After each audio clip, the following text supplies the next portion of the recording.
tragedy, and then it led into being barricaded in the house. It led into multiple sexual assaults over Michael Barajas, a 36-year-old male that filed his teeth down to points. Here's what happened. On the week of Thanksgiving, 2022, a 20-year-old victim who was kicked out of her house, was walking on the street, had not had a shower or had hygiene in several days. A vehicle pulls up, sees the vulnerability, and offers a shower, food, warmth, and she accepts. Gets into a house very similar to this. And as soon as she walks in, she's now barricaded. And I tell you what they did. They locked her in a door in a room after they tied her to the bed. We've got the rope, we've got the bed, and then we got these kinds of locks. These locks right here, with the lock on the outside, this is the kind of room that she was housed in until she was rescued on the 8th of December this year. In fact, even if she wanted to get out, let me tell you what happened. Not only locked the doors, but check this out. They said she couldn't. They screwed the windows shut. They screwed them shut so you couldn't even get out of the windows. Because this guy used this opportunity to not only sexual assault, but have people come over and traffic her as she was tied forcibly to the bed while they assaulted. And we're talking multiple suspects, which is why this is still an open investigation. But as this happened the week of Thanksgiving, and she was barricaded in a house, she was trapped, she not only tried to escape once, not only just twice, it took 3 times for her to try to escape. The first one, she ran out of an open door at the time of an exchange. They chased her down, they shot at her and dragged her back in the car.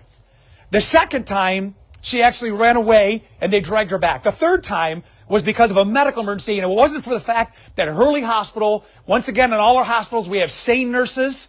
They recognized this, and she gave a statement, and Ghost was deployed on the 8th of December, which was just last week, and he was arrested. It gets worse. If it can't get any worse, it gets worse. Our victim had a medical emergency where she was carrying a baby. Our victim has been traumatized. We have aftercare that's being developed for this victim.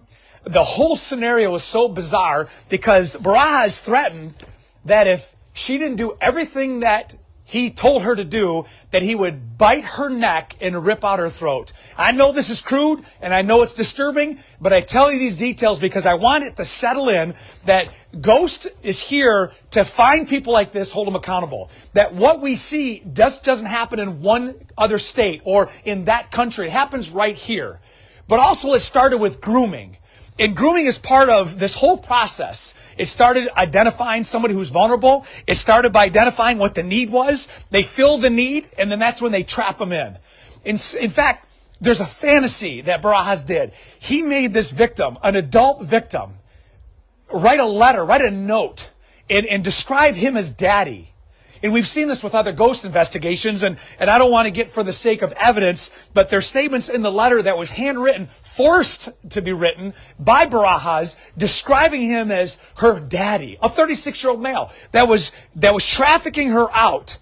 That is not a relationship. That is not something that people need to be in. That is a complete violation of one's innocence. And certainly is what Ghost dives into to find. I mean, these are these extreme cases that I wanted to bring you.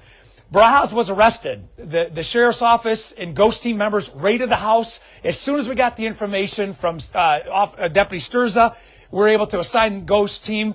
Detective Walker is the detective that was assigned. We arrested Barajas in the room that he was at. He came out, hands up. He's now in jail. Prosecutor Layton, when we took the case to him, it charged with CSE, it charged with kidnapping, charged with home invasion, charged with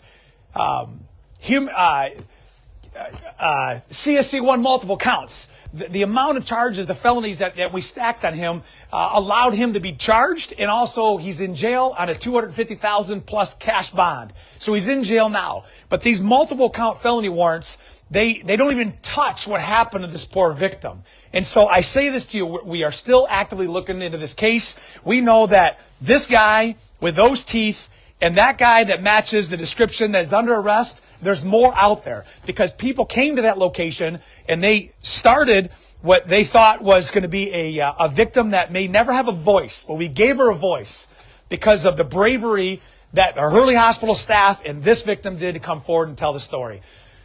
It's bizarre. This guy, he's a monster. And if you look at the teeth that are filed down and the threats of ripping out a throat, then I will say no more. But I bring this story to you because I want you to take advantage of knowing what ghost is and why we're there and the grooming process, and be educated. When you see somebody walking or you see an interaction, call 911. If you see something, report it. Make sure that we're there. Make sure another police agency is doing it, because this girl tried to escape and it didn't happen. And that's why I'm telling you the story. It's houses like this and other houses around that we need to be aware of, but it's not just here. It's everywhere. And so I bring this to you for that reason only. Again, I know it's disturbing. Have conversations about this case. Talk about it. We'll continue to follow through with other suspects that we have.